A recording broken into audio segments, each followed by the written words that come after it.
Halo, Assalamualaikum warahmatullahi wabarakatuh. Tahukah Anda, teman-teman sekalian, bahwasanya menggunakan storytelling itu nggak cuma ngebuat postingan kita di sosial media menjadi lebih menarik. Tapi ternyata ada dampaknya juga untuk penjualan loh. Maksudnya kita jadi ngarang-ngarang cerita gitu mas supaya jualan kita laku. Nah saya sih kurang setuju ya. Walaupun sekarang storytelling itu lagi banyak digunakan, nggak berarti kita jadi ngada-ngadain ceritanya nih teman-teman. Terus gimana dong? Sebenarnya apa sih storytelling itu dan gimana penerapannya dalam penjualan? Kali ini saya akan menjelaskan hal tersebut. Kita simak aja sama-sama. Assalamualaikum warahmatullahi wabarakatuh.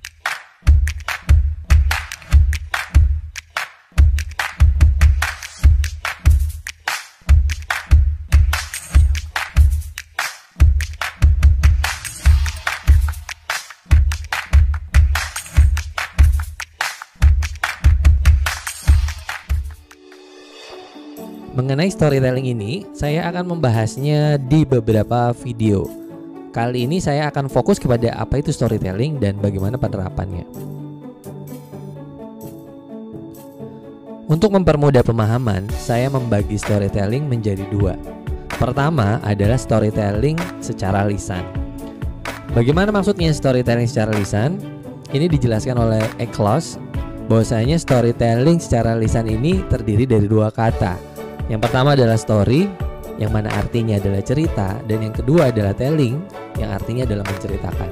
Maksudnya gimana sih mas? Kok ada dua kata gitu yang mirip tapi berdempetan? Sebenarnya beda ya. Yang pertama adalah story. Story di sini adalah bisa membuat cerita. Nah, telling di sini adalah bisa menceritakan cerita yang tadi dibuat. Karena ini adalah dua ranah yang berbeda. Orang yang bisa membuat cerita belum tentu bisa menceritakan cerita yang dia buat. So storytelling yang dimaksud di sini adalah orang tersebut bisa membuat cerita dan dia bisa mentellingkan dia punya cerita. Ini adalah storytelling secara lisan.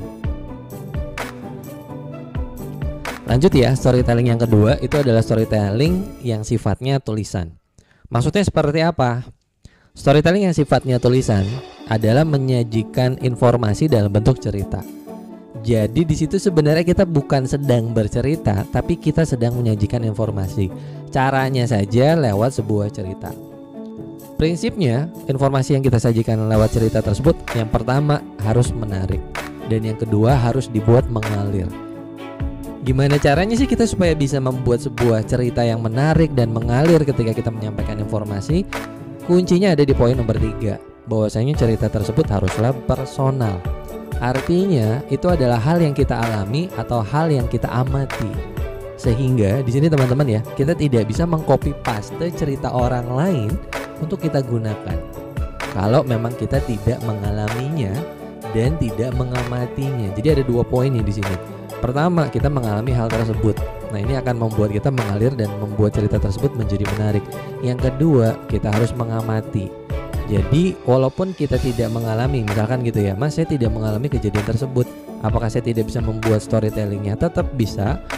Kita hanya harus melakukan sebuah pengamatan.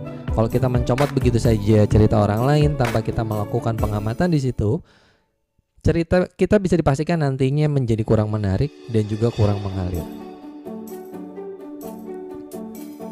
Setelah teman-teman paham tentang apa itu storytelling yang sifatnya tulisan, saatnya kita membedah penggunaan storytelling.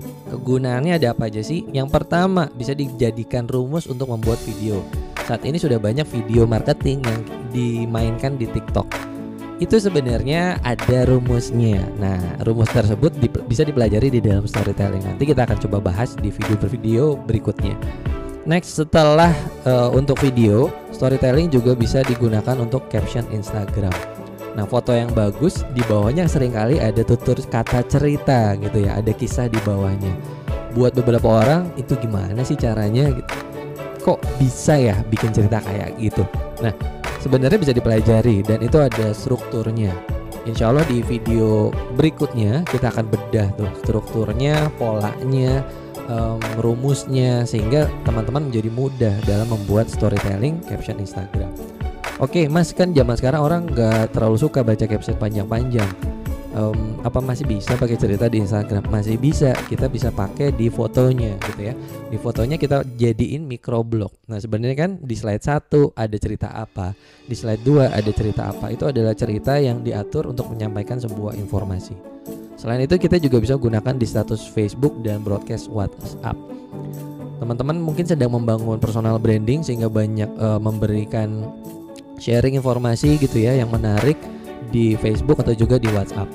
Nah hanya saja kalau terus-terusan gitu ya jualan terus, branding terus, orang akan bosan.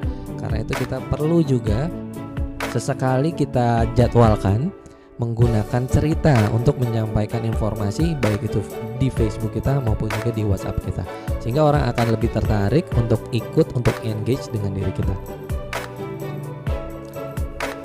Oke, terima kasih. Kali ini saya sudahi terlebih dahulu. Intinya adalah teman-teman paham dulu nih storytelling itu apa, penggunaannya di mana aja. Sehingga harapannya nanti teman-teman tinggal melanjutkan ke gimananya, rumus-rumusnya, pola-polanya. Biar gak ketinggalan nih, subscribe dulu ya channel Andra Hanindyo. Terima kasih, semoga bermanfaat. Assalamualaikum warahmatullahi wabarakatuh.